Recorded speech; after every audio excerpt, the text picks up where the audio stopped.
The following program was produced by an independent community producer. The opinions expressed do not necessarily reflect those of the ECAT staff or board of directors.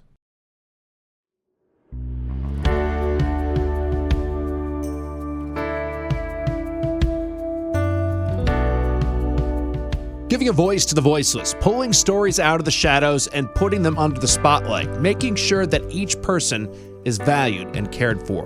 This is Humanity First with Peter Evers, presented by BAMSI.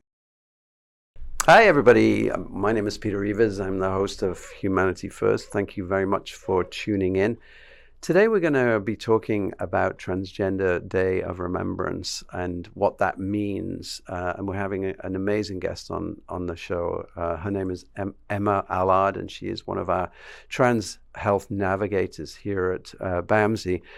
There is a great deal of discrimination and has been over time for the trans population. But right now is a particularly difficult time for trans folks, especially in light of all of the gains that we've had over the past few years. So we're going to hear a little bit from Emma about Trans Day of Remembrance, which was created in 1999 by Gwendolyn Ann Smith here in Brockton, actually, in memory of Rita Hester, who was murdered in Boston in 1998, and that does betray the roots of transgender political action, which goes back to Stonewall. If anybody remembers or have read about that, it is an important moment in time for America as a democracy to stand up and say, we care and we want to protect every American citizen. So we're going to talk about the Day of Remembrance and what it's like to live trans in America right now. So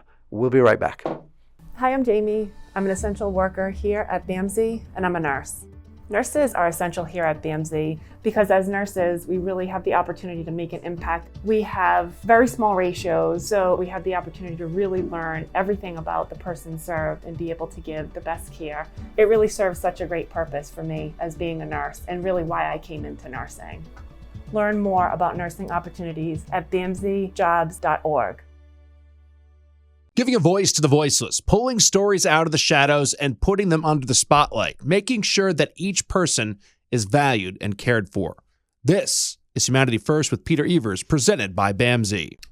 Hi, everybody, and welcome back to Humanity First. As I said right at the top of the program, we have a very special guest today, and we have Emma Allard, who is welcome. To begin with. And you are a BAMSI employee like me, and your position is a trans health navigator, right? Maybe we should start on this particularly momentous day, Transgender Day of Remembrance. Maybe we should start by talking a little bit about TCORE program and what your role is. Yeah, I'd love to. So TCORE is a program, developed by BAMSI to help trans people get in touch with services they desperately need. Things like medical professionals, different clinics that gender-affirming clinics, mental health providers. I also personally offer legal name change advice and sort of like helping people navigate because it's a very confusing field. I also have access to a small trans emergency fund, which we just did a little bake sale yesterday to raise some money to help pay for some services that people might need help with. We actually raised enough money to fund one whole name change yesterday, which was really great. But that's what I do as a living. I'm just here to help people in whatever way they need.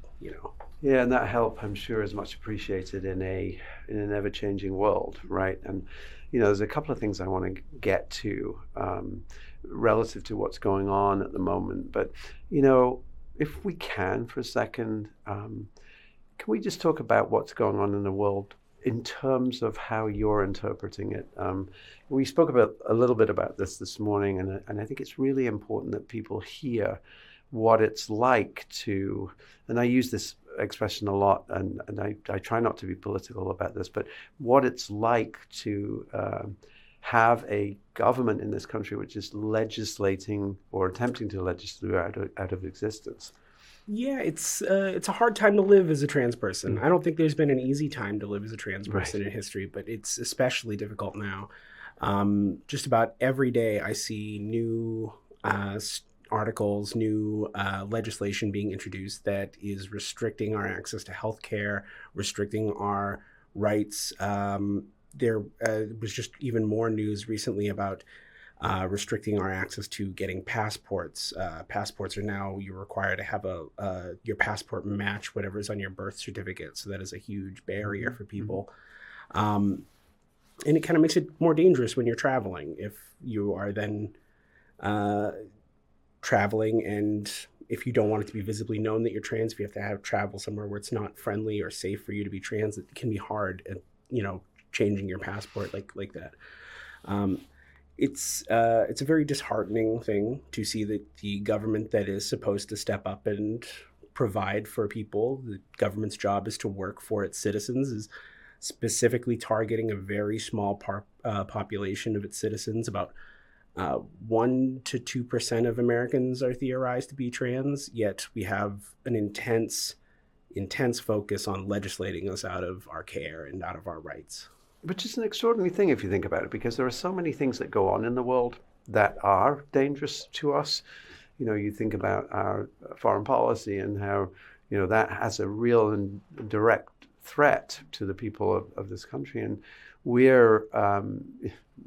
but there is this feeling, this almost terrified feeling about the trans population. And why is that? I mean, take a minute to talk to us about why people see that difference, and is there a difference, I suppose?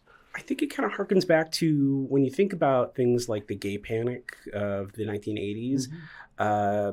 Trans people are, for a large portion of America, we're an unknown entity. And it's very easy to take an unknown entity and to turn it into something to be scared of, which is not the actual case. We're just people like everybody else. But it's very easy to take us and to make us a scapegoat and to platform a small percentage of the population that most people don't have an idea of, that they're just normal people, to turn them into something awful, to then use that platform to push other agendas. Legislating trans people out is what I would like to call a stepping stone. We've seen the push against trans people turn into pushes against gay people. And you have to ask, where does that line end? Like, if they're going to come after me, they're going to come after somebody else after me, So we're seeing, I think, a lot of this hardcore legislation, a lot of this hardcore media focus on trans people in areas like trans people in athletics, trans people using the bathroom. There are all ways to sort of funnel other agendas, I believe, in front of the spotlight without coming out right and saying it. Yeah, and what interests me about that is, let's just take the athletics, for instance, which is a place where young people really often define their personality and character and how they go on with the rest of their lives.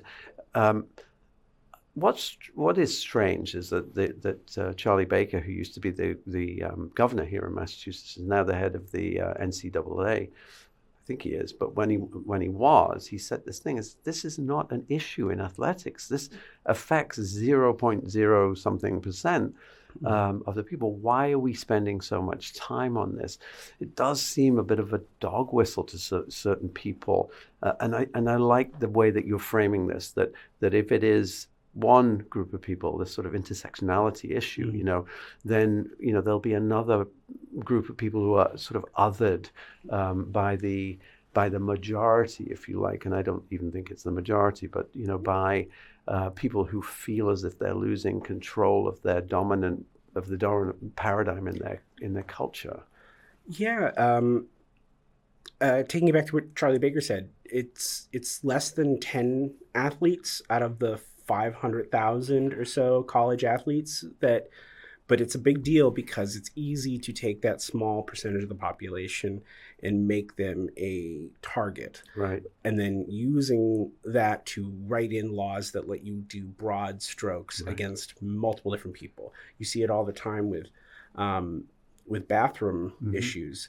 There was just a recent issue in Boston where I believe a hotel up in Boston escorted a cis couple out of the women's room, not realizing they were cis. And it, excuse me, the cis couple came up and I'm so sorry, lost my train of thought there for a sec. But this is it was used to sort of police people in the bathroom, like and to police who can use what facilities, and these are kind of broad strokes that affect more than just trans people. They're starting to affect cis people. Is what my original point. No, and it's interesting, isn't it? Because when you think about, I had a discussion with somebody the other day, and they framed this issue. Just going back to the athletics, they framed the issue as an issue around protection of women's rights, which I thought was really interesting, because you're braiding. And it goes back to intersectionality, right? And are women actually pushing back and saying, no, this isn't an issue here. There are lots of other issues, such as domestic violence, that we should be addressing. But why are we actually braiding those two things together? And that makes it more difficult to argue against, I think, sometimes. I mean, enacting policies that specifically target trans people are not going to just target trans people. They are, you see it all the time. They push for invasive testing, inspecting people, and, finding out that they are who they say they are. Well, that's going to affect every person who plays the sport. If they all now have to undergo genetic testing, that's a little ridiculous. Well, it is ridiculous from a government who says we want to stay out of people's bodies and stay out of their lives, unless we're talking about choice for women, unless we're talking about choice that trans people are making. I just want to talk a little bit as we move through our agenda about today, Transgender Day of Remembrance, and take us back a little bit. You said something really interesting that I just want to call back. You said it's never been an easy time for the trans population, and part of it is that we feel like we've made all of these steps forward, and it must be awful to feel that there's some steps back. But take us back and tell us a little bit about the movement. So Trans Day of Remembrance started in 1999. It started right here in Massachusetts, in Boston. It was meant to specifically honor and remember the deaths of people like Rita Hayward and Chantel, I cannot remember her last name. But it's been going on for 26 years at this point. And that's just the official start of Trans Day of Remembrance. We've always been persecuted, I feel like. Going back to things like Stonewall, it's been an issue where trans people are 4 times more likely to be the victims of violent crimes. We are, because of these sorts of legislatures, we're also much higher on the rate of suicide. I believe I read the figure that we are 19 times more likely than cis people to commit suicide of the same demographic. The rate among trans people who attempted suicide is 45% and more, very sadly, more often that is multiple attempts at suicide, not just a single attempt. Those are horrifying figures. Yeah. And that's where the danger lies, right? It doesn't lie outside of that. It is how society is sort of last bastion of prejudice in a way, right? Which comes from fear, right? Going back to something that you said, that we've made all these advances. We have all these great technologies that help alleviate things like dysphoria, things that trans people feel. We have things like hormone replacement therapy, puberty blockers. We've got gender-affirming surgeries. But we see an intense push from those in power to restrict our access to that, which is only every time you have a legislation come out that restricts our access to the care that, is life-saving care, these gender-affirming cares, it bumps up that rate of suicide, that it jumps up. So you're saying every time there's a push for that, we can see it in the statistics that Yes. there are more people taking their lives and more people at risk of suicide. Mm-hmm. That's extraordinary. Yeah. And that, who's talking about that? I mean, that is an amazing. Not enough people. It's a horrific statement to hear. It really is. Yeah. And again, would there be any other group in America where that would be tolerated? I don't think so. Mm-hmm. Especially not now. Things in the past make that I think we could have looked towards, like gay people, other gay, lesbian, bisexual people. But it seems very intensely focused now. Trans people are a very vulnerable population, and enacting these sorts of legislations really does direct harm to especially the youth. Yeah, you know, I was at a concert 6 months ago. One of my favorite singers is a guy called Billy Bragg, and he's English, and he's a folk singer, and you know, he does a lot of sort of talking in between songs, and he said, you know, guys, and he was talking to us, you know, sort of middle-aged, old guys who have been following him for years. He said, you know, we fought so many battles, and the battle that's going on for the trans population is not one you can step away from. It's one that you have to get involved in. And I thought it was a really interesting statement that he said, this is the next battlefield for democracy, for liberty, for everybody, which is such an American thing to talk about, right? Yeah. I wish it weren't so. I wish we were at a point where we were a few years ago. Things were looking up, but it seems like the current administration is just very hell-bent on pushing this narrative that we are all... Yeah. But things change. Politics change. I mean, if you think about the difference between the last two administrations, it couldn't be more different. Well, it could be, but just as we finish up, one of the things that I was thinking about, and you and I had a conversation about, was the media and the role of the media, both negatively and positively. How do you feel about that? Because, you know, I think about how when Hollywood takes an interest in a group of people and starts putting out positive movies, like Will and Hester, the movie with Will Ferrell, which I saw recently, which is a wonderful film. Does it help? Because we're normalizing something that people don't think is normal. I just interesting in your response to that. Yeah, I absolutely think that. I think the more positive media you can put out about people, the more that it shows an accurate reflection of trans people, showing that we are not all predators, we are not all mentally incapable people, we're not all emotionally damaged. We are a little emotionally damaged, if I'm being honest, but we're not all awful people. We're just human beings, just like everybody else, under an intense amount of scrutiny by, you know, those on high and by the media. I think that absolutely does good.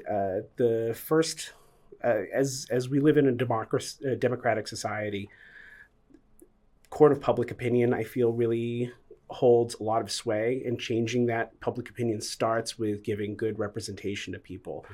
I think movies like Will and Hester, I think depictions of trans people as just normal adults, normal people living their life, going from day to day, who are just a little bit different than, you know, the average person, is only going to serve to make the average American more informed as a voter, more informed as a person, and more willing to step up and say, hey, what's going on right now is not okay. Yeah.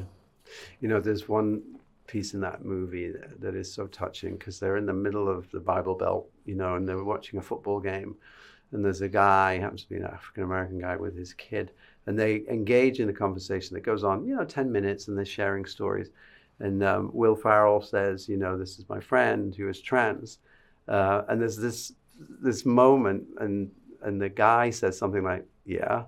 And it was just such a touching moment that somebody had connected, as humans connect, and were big enough to say, and, because I've enjoyed a conversation with you, and why is that? Why does that have to be an issue? Yeah. Which there's another side to that, but it's a lovely movie in that kind of observation. We are coming up to time. Emma. And as we look forward, and as we try and hold on to some of those gains, one thing you said to me just a minute ago struck with me was, we're all a little emotionally damaged. I think that's all of us, but it's interesting because PTSD, like as a clinician, PTSD is the really one diagnosis that is affected by external influences. And this is one of those situations, right? People are trying to live their lives like free Americans, if you like, and there's an external force that is trying to stop that. That must be emotionally damaging. Yeah, it's hard to wake up knowing that those in power don't want me around. Mm-hmm. It's hard to kind of wake up and face that every day. And the way that I personally get through it, the way that I personally deal is by doing the work that I do. Mm-hmm. The act of helping people, I really take a lot of pride and a lot of resilience from. I think that that's the best way to go forward, is by reaching across and helping, those around you. Well, so much of our work that we do in this field is part of our own recovery. And I love that, because there's so much help that's needed. And you are very much wanted at BAMSI, and we're very, very happy to have you with us. Love being here. Yeah, great. Emma, thank you so much for coming on. Maybe we'll get back together in 6 months or so, and we'll have another conversation, and we'll see how the court of public opinion is doing. Let's hope it changes. Absolutely. Emma, thank you so much. Bye, everybody. Take care. Bye.